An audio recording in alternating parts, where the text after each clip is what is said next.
Let's talk about a common offshore tax misconception that I hear about every once in a while, and that's the issue of so-called remittance.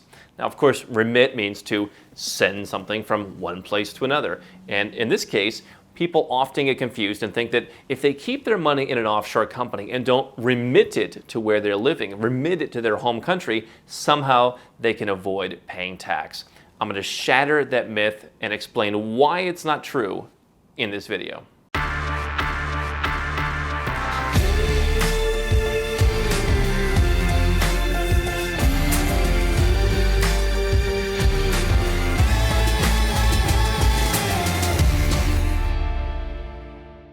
Hey guys, I'm Andrew Henderson, and in this video we're going to talk about remittance when it comes to international tax planning. There are a couple of misconceptions in here I want you to really hear, so I know the idea of remittance doesn't sound so exciting, but stick with me because I think you're really going to get some important information from this. Now, no one YouTube video can solve anyone's unique tax problem. This is not tax advice, but if you're looking for some help for your unique situation, go to nomadcapitalist.com. You can figure out how you can use our network of tax professionals and expertise around the world to help you individually.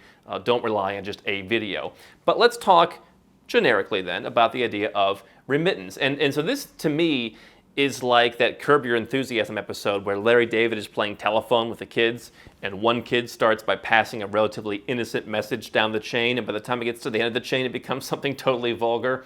That's remittance, because I hear a lot of arguments from people, or a lot of ideas from people who come to us for help where like there's a kernel of basis in fact, or I can kind of see, okay, maybe they heard about that, but it kind of gets messed up along the chain.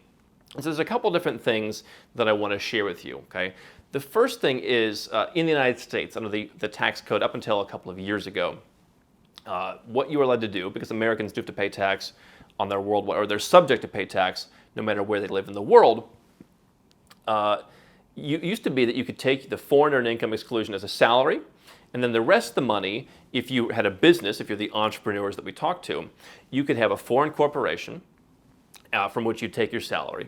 You could pay basically nothing on that when structured properly.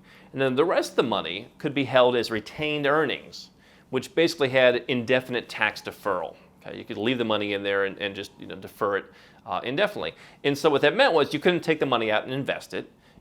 You could invest it within the company, but you were limited in terms of how you could use the company's resources. And so I think that folks got the idea that that's a remittance-based tax system. Yes, if you paid the money to yourself as a dividend, you'd be subject to dividend tax rates. Oftentimes those dividends weren't what's called qualified, so you'd pay a high rate of tax. But what happened a couple years ago was they said, okay, now we're going to change the system, and so everything above your salary is what's now called Subpart F income, so it made it a bit more complicated.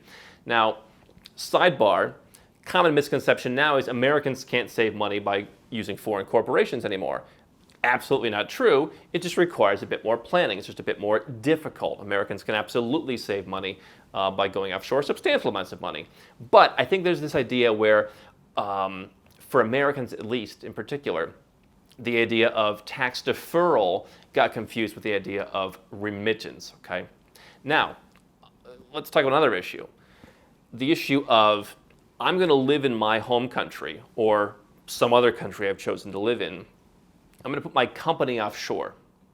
And as long as the money stays in that company, it doesn't come to me, it's not going to be taxed. This is a very common misconception where things like controlled foreign corporation rules, permanent establishment, and all kinds of other rules, sometimes which have slightly different names in different countries, come into play. Here's the bottom line.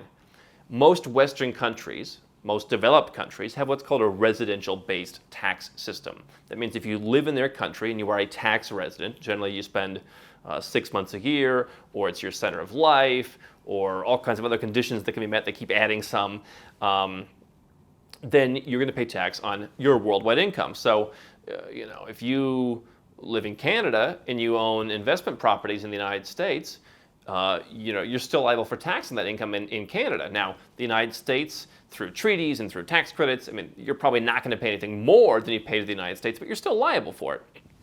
And so, if you live in that kind of system, most of those countries also have systems that say if you own or control or have beneficial ownership or whatever of a foreign corporation, but you live and pay taxes here, then we're going to tax that corporation as if it's based here.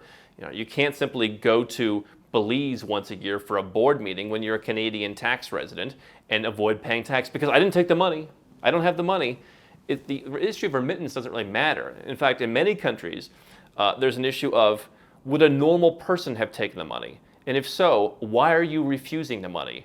You can't simply, like refuse the money in an effort to not pay tax.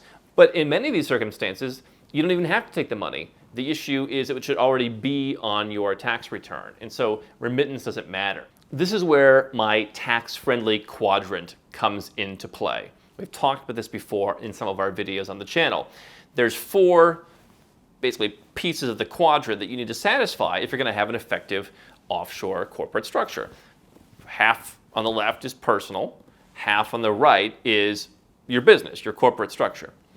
And then on the top, it's where you're leaving. On the bottom, it's where you're arriving. So where are you as a person leaving? Where are you as a person arriving? And then where's your business leaving and arriving?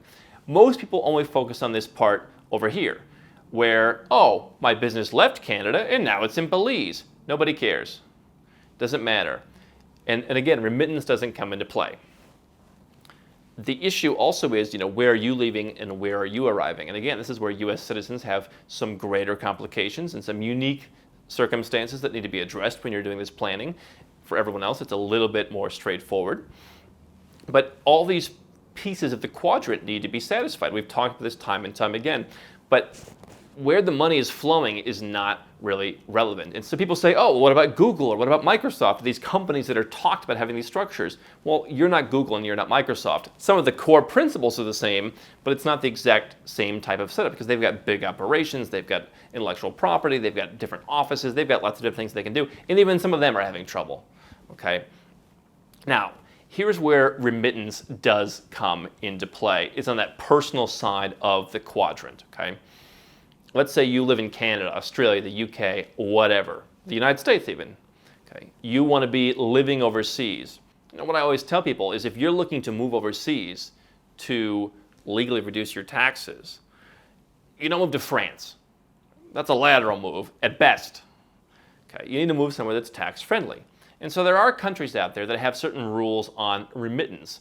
Often these are what's called territorial tax countries. So if a residential tax country is one like Canada, Ireland, Australia, where if you're a resident of the country, you pay on everything. A territorial tax country is a bit more simple, where it says, no matter what you're doing, you just pay on what you earn on our territory. So a country like Thailand, for example, will say, hey, if you're an investor in Thailand, you pay on your investments in Thailand. And if you're living and working in Thailand, then you pay in your job. But if you're just living in Thailand and you have that same rental property in the United States, we don't really care about that. And what's interesting about that is then you can find opportunities where, like in Georgia, 5% rental income tax, or other countries, 0% tax on rental income, and you can make money because you're not paying it to where you're living in Thailand. Okay? One of the issues there, and this is the case in other countries as well, in some of these countries, if you remit your personal income, or if you remit like a dividend or something like that to yourself in that country, then there are certain rules about remittance. So for example, in Thailand, I think it's generally if you remit it to yourself in the year that it was earned. Okay? You can remit your own money to yourself later. You could do a transfer of your own funds. But if you're basically taking an income and you're paying it into a Thai financial institution, then they can go after that. Different countries have different rules and different interpretations of that, but that is an area where remittance does matter. And again, you want to be careful that you're not remitting it at the wrong time. But that's a personal issue. And I think what people do is they take the personal and they take the corporate and they smush them together as if they're one entity.